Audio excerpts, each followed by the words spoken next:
بسم الله الرحمن الرحيم نحمده نصلي ونسلم على سيدنا ومولانا محمد رسوله النبي الأمين الكريم الرؤوف الرحيم أما بعد فأعوذ بالله من الشيطان الرجيم بسم الله الرحمن الرحيم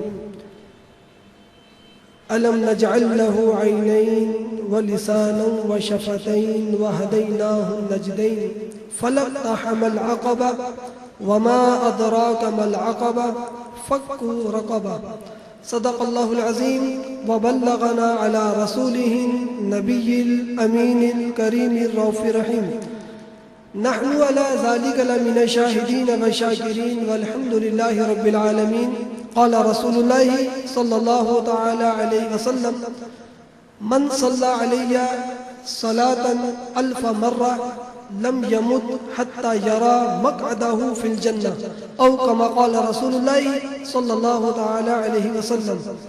نبی کریم رؤوف رحیم علیہ افضل الصلاۃ و تسلیم نے ارشاد فرمایا کہ جس نے مجھ پر روزانہ 1000 مرتبہ درود پاک پڑھا لم یمت حتی یرا، وہ اس وقت تک مرے گا نہیں جب تک جنت میں اپنا مقام نہ دیکھ لے۔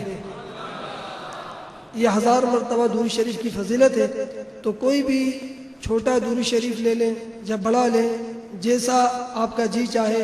صلی اللہ علی محمد یہ درود ہے، صلی اللہ علیہ وسلم یہ درود بھی ہے، یہ سلام بھی ہے۔ الصلاۃ والسلام علیک یا رسول اللہ یہ درود بھی ہے، یہ سلام بھی ہے۔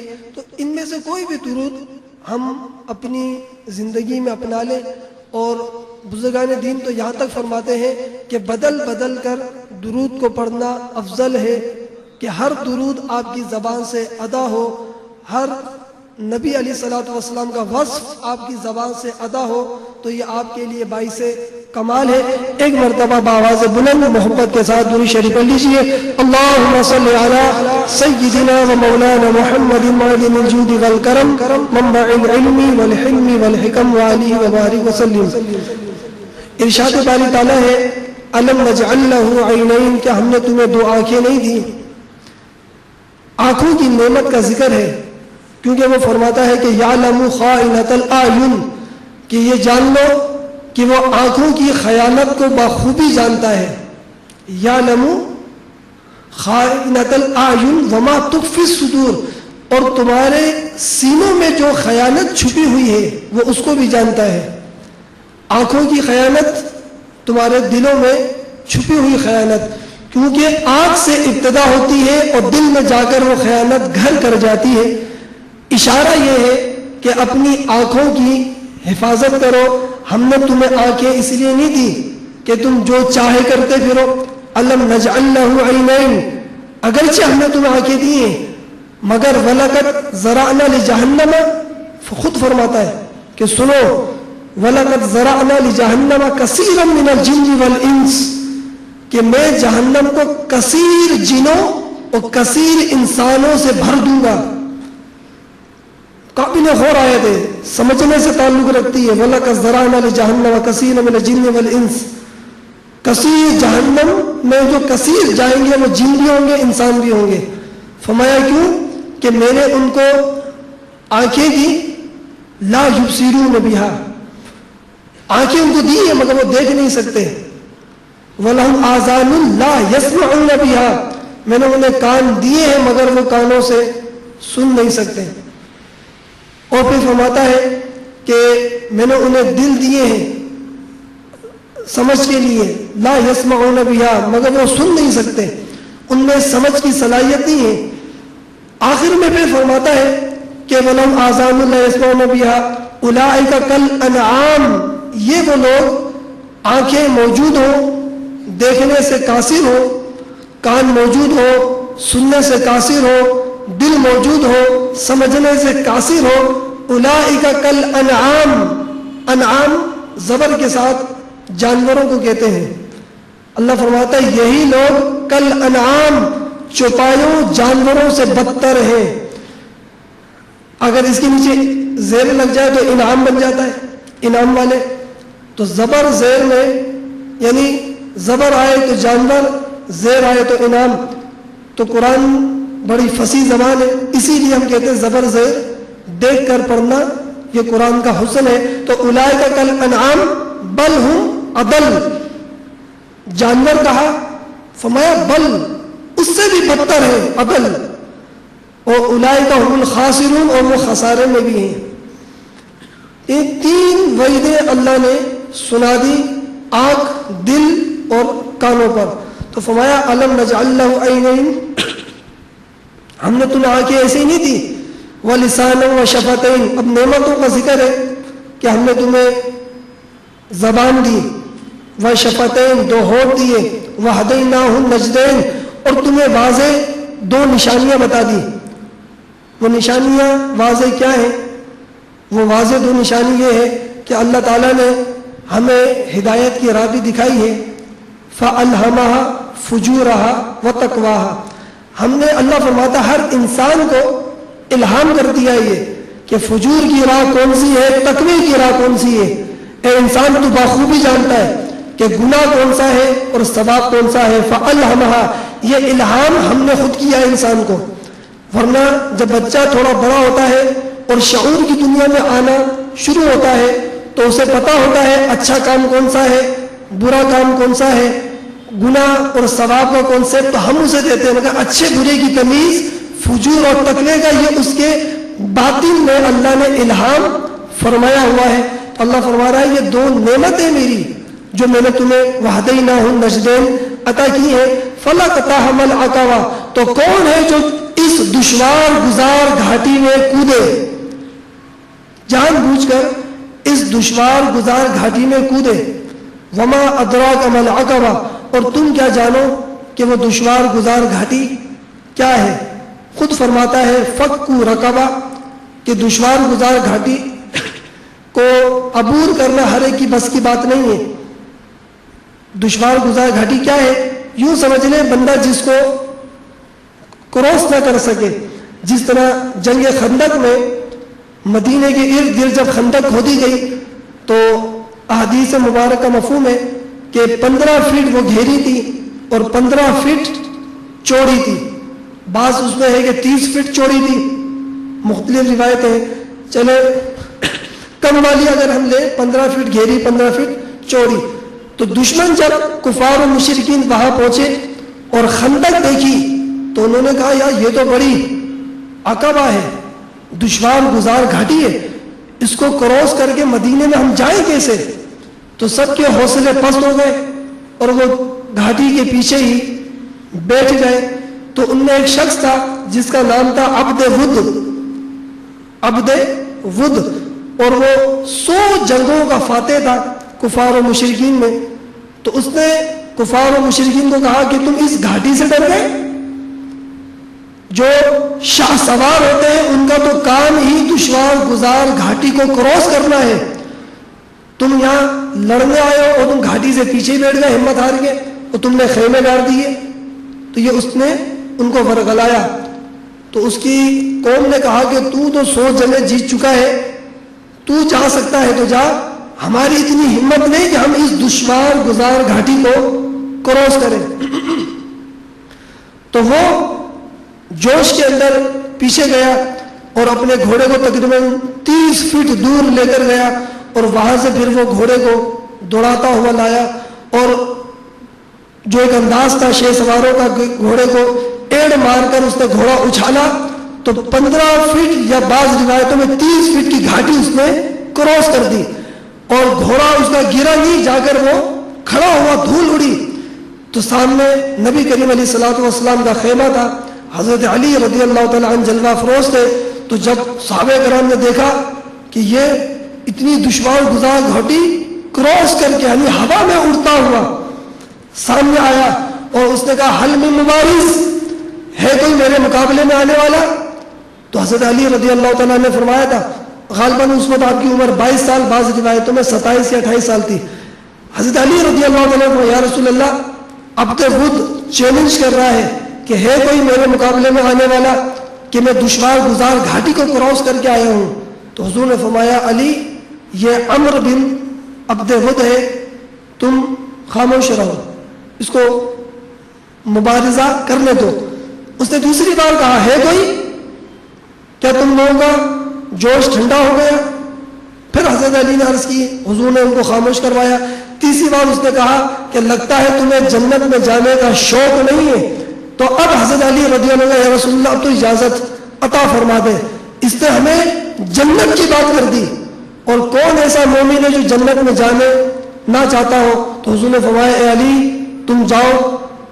حضور نے حضرت علی کو رخصت کیا، پیچھے دعا کے لیے ہاتھ اٹھائے تھے اور کہا تھا یا رب العالمین علی کو فتح عطا فرما اور علی کو نصرت اور مدد عطا فرما۔ تو حضرت علی مختصر عرض کر رہا ہوں یہ دشوار گزار گھاٹی کو سمجھانے کے لیے کہ جب حضرت علی اس کے مقابلے میں گئے تو ایک 22 یا 27 سال کا نوجوان، وہ کہاں وہ ادھیڑ عمر تقریباً 70 پلس اور 100 جگہوں کا فاتح، تو اس نے کہا میرے مقابلے میں یہ بچہ آیا ہے، اتنی بڑی دشوار گزار گھاٹی کو کراس کر کے آیا ہوں، تو مجھے سمجھ نہیں سکا کہ میرا طاقت کا عالم، میری بہادری کا عالم کیا ہے؟ لگتا ہے تو مجھے جانتا نہیں میں کون؟ کہا میں جانتا ہوں 100 جگہوں کا فاتح ہے، سب کچھ ہے، مگر تیرے مقابلے میں صرف میں آیا ہوں۔ مختصر یہ کہ اس نے غصے میں آ کر تلوار بلند کی اور حضرت علی پر اس نے حملہ کیا۔ تو حضرت علی رضی اللہ تعالیٰ عنہ کے چہرے پر یعنی سر پر ہلکی سی چوٹ آئی، جس کی وجہ سے آپ زمین پر گرے، کیونکہ وہ پہلوان قسم کا شیر سوار تھا۔ تو حضور نے دعا کے لیے دونوں ہاتھوں کو اتنا بلند کر دیا کہ آپ کی بغلوں کی سفیدی نظر آنے لگی، اور صحابہ کرام فرماتے تھے دھول ہو رہی تھی، اور حضور نے دعا کے الفاظ تیز کیے کہ یا رب العالمین احد میں تو میرے چچا امیر حمزہ کو لے چکا ہے، یہ خندق کا میدان ہے، مولا علی کی لاج رکھنا۔ تو بس حضور کی دعا کے الفاظ بلند ہو رہے تھے اور حضرت علی اٹھے ہیں، اور اٹھنے کے بعد آپ نے فرمایا کہ ایک رجز ہوتا ہے جو جنگوں میں پڑھتے ہیں کہ انا الذی سمتنی امی حیدرہ، تو نے اپنا تعارف تو کروا دیا، اب ذرا یہ سن، تو یہ سمجھ میں کون ہوں؟ انا الذی سمتنی امی حیدرہ، میں وہ ہوں جس کا نام اس کی ماں نے حیدر رکھا ہے۔ کلیث غابات کریہ المنظرہ، اور میرا چہرہ دیکھ، تجھے میرے چہرے میں ببر شیر نظر آئے گا۔ اوفیہم بالسیف کیل السندرہ، اور اب یہ سن لے، تو نے تو اچانک حملہ کیا، میری تلوار ناپ تول کر گردنیں توڑتی ہے۔ یہ کہنے کے بعد جب آپ نے تلوار بلند کی، پہلے اس نے کی تھی، آپ نے دفاع کیا تھا، ہلکا سا زخم آیا، اب آپ نے جب تلوار بلند کی اس نے دفاع کیا، اس کی تلوار کو توڑتی ہوئی آپ کی تلوار اس کے سر کے لوہے کے خوف کو کاٹتی ہوئی اس کے جبڑے پر اتر آئی، اور وہ واصل با جہنم ہوا۔ تو صحابہ کرام میں نعرے بلند ہو گئے کہ ایک بار سے عبد خود ڈھیر ہو گیا۔ تو حضور نے فرمایا کہ علی کی مدد اللہ فرما رہا تھا۔ تو حضرت یہ تھا دشوار گزار گھاٹی کو کراس کرنا۔ تو اس کی تفسیر میں لکھا ہوا ہے کہ جب ایک دشمن، اسلام کا، مسلمانوں کا دشمن اتنی ہمت کر سکتا ہے کہ وہ دشوار گزار گھاٹی کو کراس کر کے موت کی منہ میں آ سکتا ہے، تو فرمایا مومن کو کتنا کوشش کرنی چاہیے کہ وہ دشوار گزار گھاٹی میں کودے اور مشقت کو برداشت کرے۔ وہ مشقت کیا ہے؟ اللہ نے چند لفظوں میں بیان کیا ہے، فکو رقبہ، گردن چھڑا دینا، یہ دشوار گزار گھاٹی کو کراس کرنا ہے۔ یہ وہ دور ہے جس میں گردن چھڑانا، ہم تو مطلب یہ وہ دور ہی نہیں ہے غلامی کا، مگر اس کے نعم البدل مفسرین کرام فرماتے ہیں کسی بے گناہ قیدی کو آزاد کروا دے، آپ بے گناہ قیدی کو آپ آزاد کروا دے، فرمایا فکو رقبہ پر عمل ہوگا، او اطعام فی یوم ذی مسغبہ، دوسری چیز کسی مسکین کو بھوک کے دن کھانا کھلا دے۔ فرمایا یہ دشوار گزار گھاٹی کو کراس کرنا ہے، کسی مسکین کو بھوک کے وقت کھانا کھلا دے۔ اور اطعام فی یوم ذی مسغبہ، یتیما ذا مقربہ اور مسکینا ذا متربہ۔ یہ قرآن کریم کی آیت کا میں آسان ترجمہ پیش کر رہا ہوں کہ یتیم ہو، مسکین ہو، بھوک مفلسی کا شکار ہو، اس کو کھانا کھلا دینا یا پھر کسی کی گردن چھڑا دینا، سمجھ لو تم نے دشوار گزار گھاٹی کو کراس کر لیا، اور ان آیتوں کو تم سمجھ گئے اور تم اپنے مقصود و منزل کو پا گئے۔ الحمدللہ آج آپ دیکھیں کہ کتنے لوگ ہیں جو کوشش کرتے ہیں کہ بے گناہ قیدیوں کو ہم چھڑوائیں. پورے ویلفیئر ٹرسٹ کام کر رہے ہیں اس پر, کھانا کھلانے پر پورے ویلفیئر ٹرسٹ کام کر رہے ہیں. کیوں؟ اس حقیقت کو سمجھ چکے ہیں کہ یہ کوئی معمولی کام نہیں ہے. تو اس کار خیر میں ہم سب بھی حصہ لے سکتے ہیں. تو جو ویلفیئر الحمدللہ سیلانی ویلفیئر ٹرسٹ جو پورے آپ دیکھ رہے ہیں پاکستان, فیصلہ آباد اور لاہور کا, حیدرآباد اور پھر پاکستان کے باہر بھی الحمدللہ سیلانی ویلفیئر کا کام جاری ہے. اور اصل مقصود کیا ہے؟ وہی یتیم کی مدد, مسکین کی مدد, بیواؤں کا سہارا, غریبوں کی حاجت روائی. یہ ساری چیزیں اسی آیت کے زمرے میں آتی ہیں. تو ہم کوشش کریں ان آیتوں کو بتانے کا مقصد کیا ہے کہ ہمارے گھر میں جب کھانا بنے تو کیوں نہ ایسا ہو کہ ایک شخص کا کھانا زیادہ ہو جو اللہ کے نام پر دیا جائے. اس موقع پر آخری بات کر اپنا بیان ختم کرتا ہوں کہ ہمارے گھروں میں مطلب معذرت کے ساتھ یہ ہوتا ہے کہ جیسے رات کا وقت ہے, کچھ کھانا بچ گیا, چاول بچ گئے جو ہم نہیں کھاتے, ہمارے بچے نہیں کھاتے, وہ صبح کو صدقہ کیے جاتے ہیں اللہ کے نام پر. تو یہ صدقہ نہیں ہے. صدقہ اللہ اپنے سیدھے ہاتھ میں قبول فرماتا ہے, حدیث شریف کا مفہوم ہے. تو اللہ فرماتا ہے کہ صدقہ دو تو پاک خالص طیب دو, ایسا صدقہ نہ دو جسے تم نہ کھاؤ, تمہارے گھر والے نہ کھائیں.